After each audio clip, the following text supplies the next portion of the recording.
The sixth generation of consoles were an interesting time for video game development and video game advancement as a whole. Now, we had many different options to choose from, some lasting the entire generation and others fizzling out, with cases such as the Sega Dreamcast. But overall, the sixth generation was a time when many developers took risks and banked on new IPs and those IPs getting popular.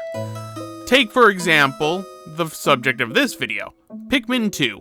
Pikmin was a franchise that was brand new to the Nintendo GameCube, and Nintendo had no idea if it would be successful or not. And while it wasn't as successful as they probably had hoped it would be, it would gain a cult following, and as of 2025, have a large fan base and a slew of other games for it, such as Pikmin 3, 4, and Hey Pikmin for the Nintendo 3DS. But that's one thing we kind of lost once the generation ended. As video game development costs have ballooned over time, I feel like a lot of games in the AAA and in the AA market, for that matter, don't take as many risks as they used to, simply because it's so expensive to make games nowadays. The indie scene always sees a nice little set of games release that do very well, but indie shouldn't always be compared to AAA or AA games. And that's one thing I love about Pikmin 2, is that it was a time when big companies would still take really big risks. And I mean, having a sequel to a game that was a launch title on the Nintendo GameCube, when the GameCube by that point was not gonna be a generational success, to say the least, is definitely an interesting strategy, to say the least. And I'm glad to say it really paid off in Nintendo's case, even if it took a couple of generations later for people to really appreciate it. But enough about that. What do we know about Pikmin 2?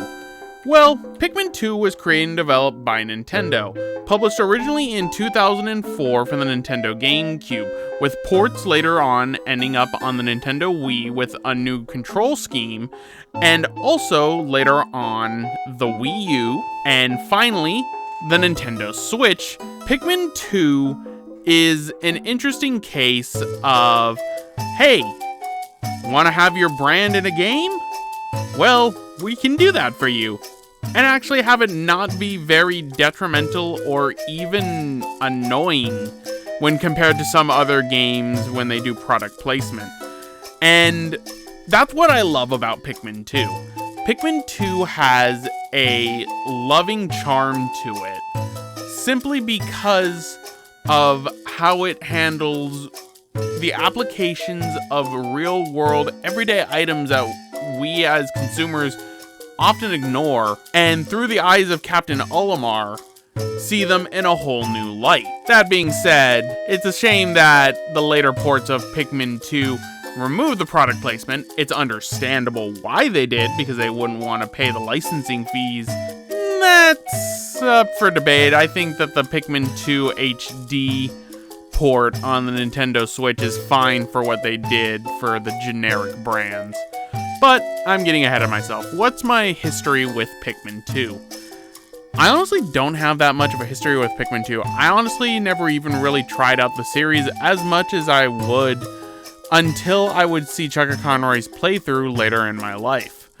I would get Pikmin 2 on the GameCube first, as I wanted to play the original. And I did play the original, I just never really got too far into it, and never got to the true ending, because there are two endings in Pikmin 2. I do love this game. It is a fun game to play, even with some design changes that a lot of people do not like. But where do we start off with our heroes in the Pikmin universe? Well, in a rare case of immediate sequel, we start right where we left off in Pikmin 1. So Pikmin 1 ends with Olimar getting all of his spaceship parts thanks to the Pikmin and escaping the planet in time before his life support system fails. On his way back to his home planet Hocotate, we find out that Olimar was on vacation from Hocotate Freight, the company he works for, which is ultimately not the best way to spend your vacation. In death and peril at every opportunity is definitely something that I would not like. Upon landing on Hocotate, we find out that the company he works for is going under due to the other pilot for the company, Louis, losing a very rare shipment of golden pick carrots, and as a result, the president of the company had to take out a massive loan in order to be able to pay off those debts. With no way of paying off all the debt in time, the company was going to go under, and even worse, the only asset that the company had, the dolphin that we spent the whole last game rebuilding, was seized. Which is annoying, but also kind of funny when you think about it. So, when all seems lost, we end up finding out that a souvenir that Olimar had brought back from the planet he crashed on happens to be worth 100 Pokos, the local currency, and took down our debt from 10,100 Pokos to just 10,000. We also find out that apparently the exchange rate is terrible and the inflation rate is also just as bad because 100 Pokos is more than a year's salary for this company. So, with new treasure hunting goals in mind, the president sends Olimar and Louis back to the planet that Olimar had just spent the last 30 days on to get more treasure and pay off the debt and save Hocotate Freight from going under. And that's pretty much the plot. We're going to be going back to the planet that we risked our lives to escape, but this time looking for fabulous treasures to sell to the local populations. Overall, the plot is really funny, just taking a more comedic tone for the fact that the debt is horrible, and much like how it is at the end of each day, you can get updates from the company president whenever you are paying down your debt. And unlike Pikmin 1, where you had the fixed 30-day time frame, you have as many days as it takes to go through and get as much treasure as you can get to pay off the debt. The moment you hit 10,000 Pokos, you will end up instantly going to the credits of the game.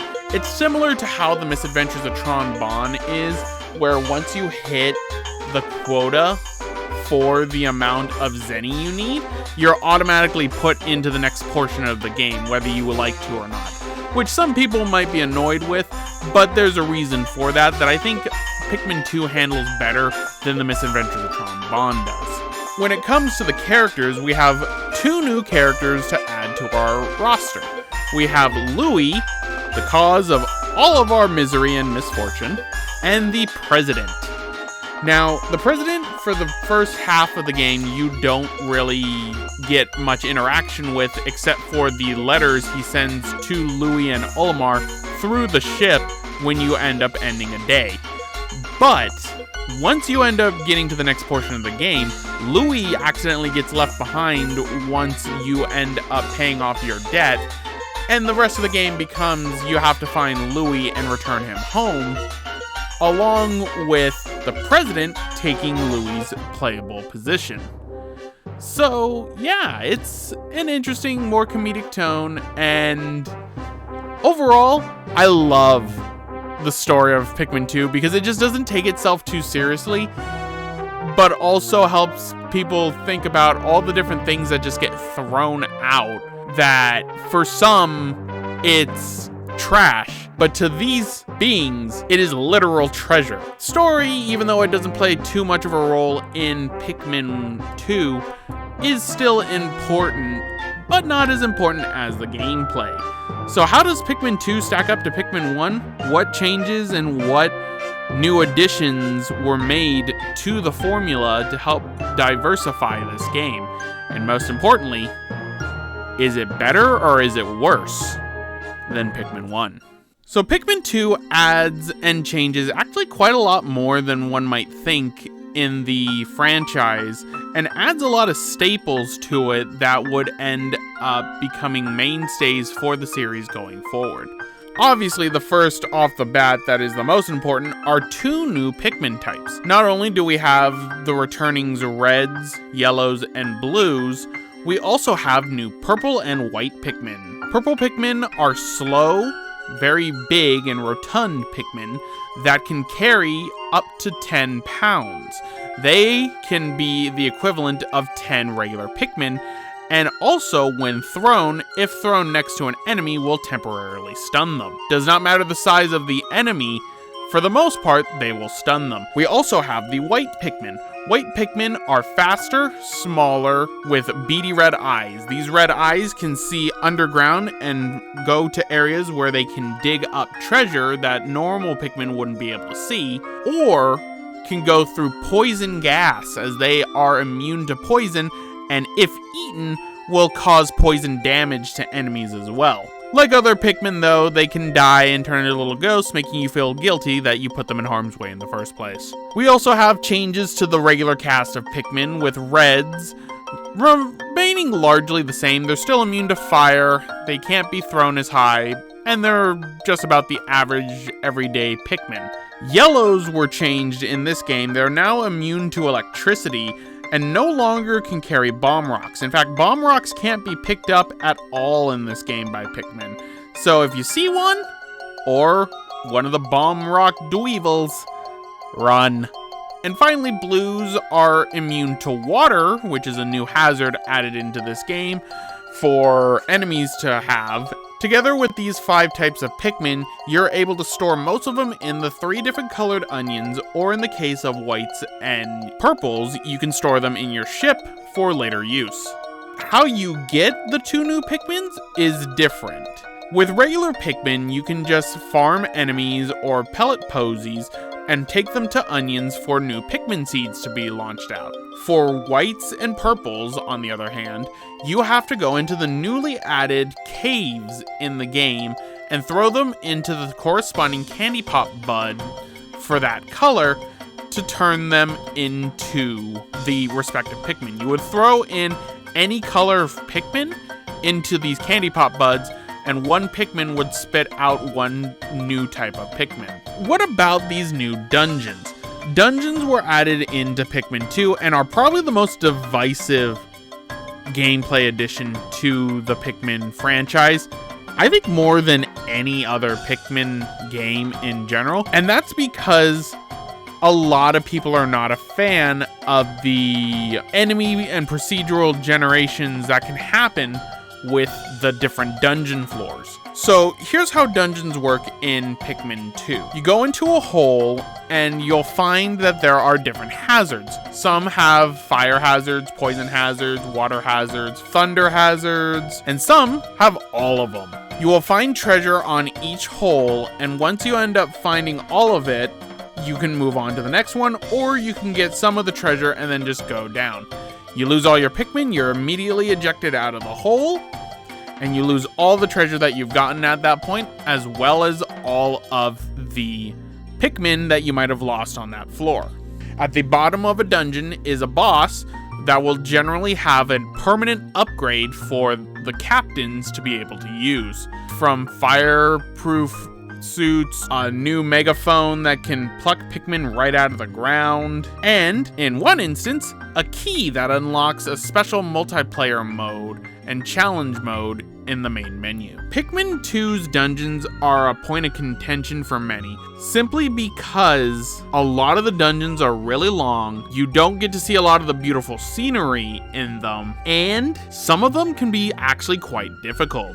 I mentioned that our whole point of being back on this planet is to gather treasure. And the treasures are wide variety. Not only do we have the main ones from the bosses that you fight at the bottom of holes, which some are returning enemies, such as the Snagrets. We have the returning Emperor Bulbaxes that are significantly smaller now. We have new enemies such as Empress Bulbax. We have other new enemies like Titan Dweevil, and it's a lot. Luckily, you can keep track of everything in your Piccolopedia and your Treasure Hoard guide, which had some fun little flavor text dialogue for you to read through once you end up completing everything inside of Pikmin 2. Overall, the gameplay of Pikmin 2 I think is really solid. The new additions of the new Pikmin make the game a lot more balanced, with the new enemies also complementing the newer challenges. I am in the camp of I actually like the dungeons a lot and don't mind going into them. I will agree with the notion that some of them are way too long for their own good, especially when you get to a floor that it needs a certain type of Pikmin. You don't have that type of Pikmin, and so you have to leave the dungeon to go back and get that type of Pikmin and bring it back down to that level. It would have been nice if once you can complete a dungeon, you could warp to whatever floor you needed to. I get why they didn't do that. It would take away from some of the challenge, but some of the holes are a slog to get through, to say the least. In the end, I think that Pikmin 2 does enough to differentiate itself from Pikmin 1 and offer new challenges while also being entertaining, especially since not everything is worth the same for the treasures inside of the Piccolopedia to pay off your debt. So you can go through quite a bit of the game not getting all the treasures and still end up paying off your debt.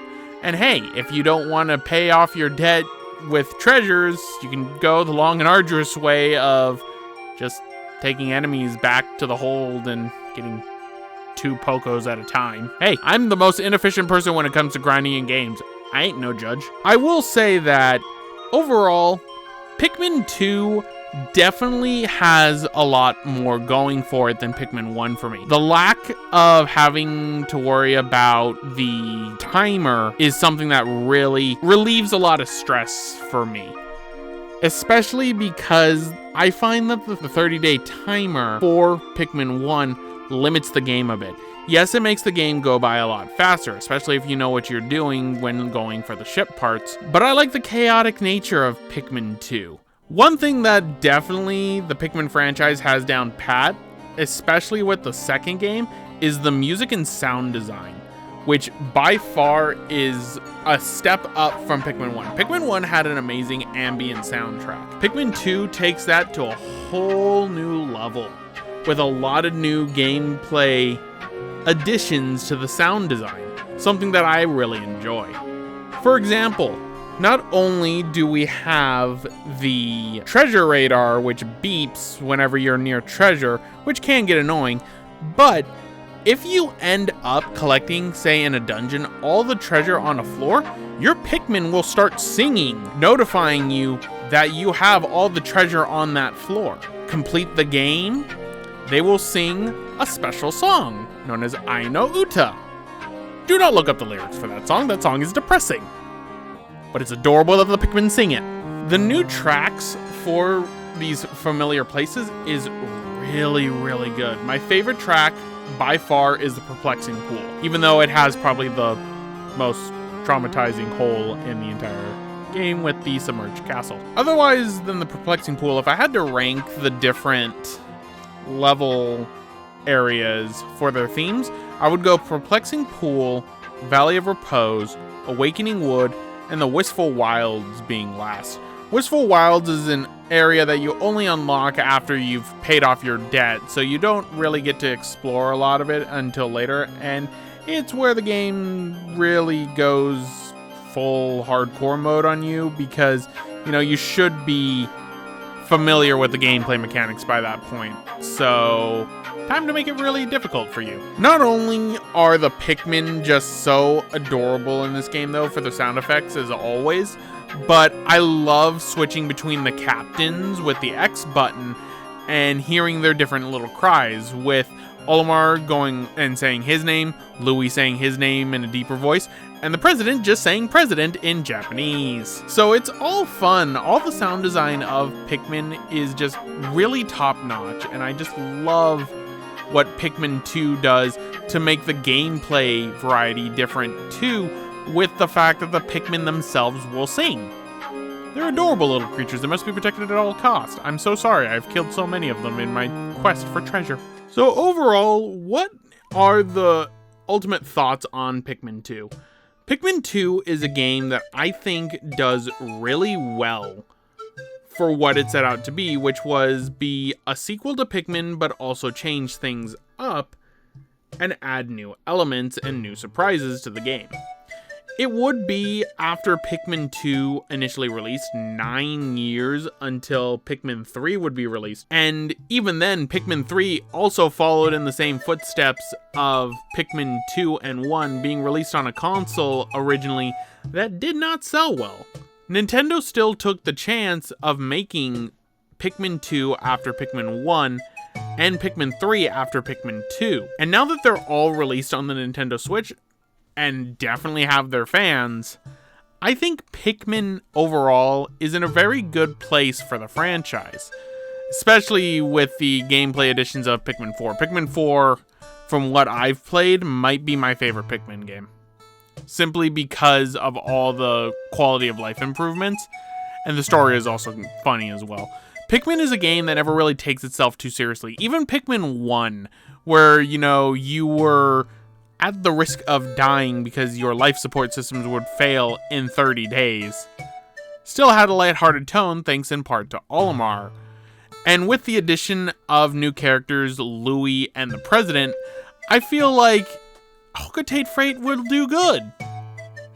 Until I realized just exactly what's happened in Pikmin 3 and in Pikmin 4. Also in Hey Pikmin. I don't think this president knows how to use money. Oh no. Anyway, everyone, I'm gonna end it off right here. This has been Neronium. I hope you'll try out Pikmin 2 at some point. It's on so many different systems nowadays that you have a chance of playing it. And hey, if not, why not check out my playthrough of Pikmin 1 and 2? But until next time, make sure to keep those Pikmin alive, people.